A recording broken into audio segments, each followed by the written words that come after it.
राधे राधे। बहुला चौथ का व्रत भाद्रपद मास के कृष्ण पक्ष की चतुर्दशी को किया जाता है। इस व्रत को ही बोल चौथ का व्रत या गौ माता चौथ का व्रत भी कहा जाता है। इस व्रत को स्त्री या पुरुष कोई भी कर सकता है। इस व्रत को करने से सभी प्रकार के रोग शोक दूर हो जाते हैं। संतान सुख की प्राप्ति होती है, पुत्रहीन को पुत्र की प्राप्ति होती है और जीवन के प्रत्येक क्षेत्र में अपार उन्नति होती है। वास्तव में यह एक अत्यंत प्रभावशाली तथा अत्यंत उपयोगी व्रत है। इस दिन सुबह जल्दी उठकर नित्य कर्मों से निवृत्त होने के पश्चात स्नान आदि के बाद स्वच्छ वस्त्र धारण करना चाहिए। व्रती को पूरा दिन निराहार रहना होता है। संध्या समय में गाय माता तथा उसके बछड़े की पूजा की जाती है। भोजन में कई तरह के पकवान बनाए जाते हैं। जिन खाद्य पदार्थों को बनाया जाता है उन्हीं का संध्या समय में गाय माता को भोग लगाया जाता है। भारत के कुछ भागों में जौ तथा सत्तू का भी भोग लगाया जाता है। बहुला चतुर्थी व्रत की कथा इस प्रकार है।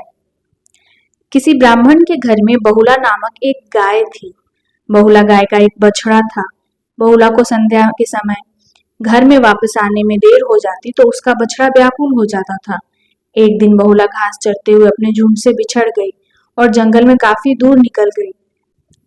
जंगल में वह घर लौटने का रास्ता खोज रही थी कि अचानक उसके सामने एक खूंखार शेर आ गया।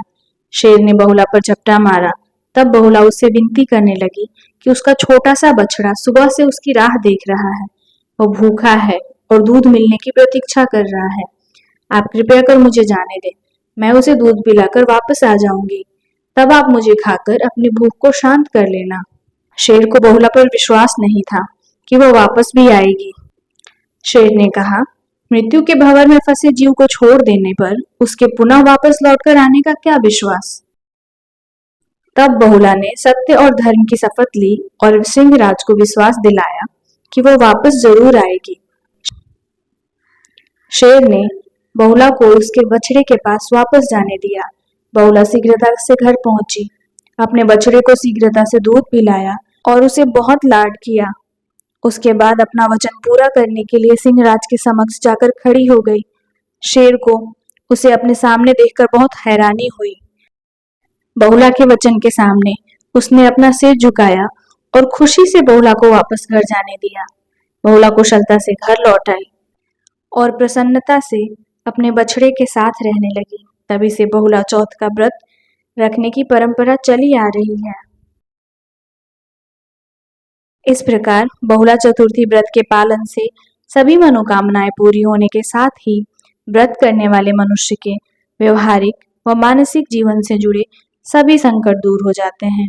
यह व्रत संतान दाता तथा धन को बढ़ाने वाला माना जाता है। जय श्री कृष्ण।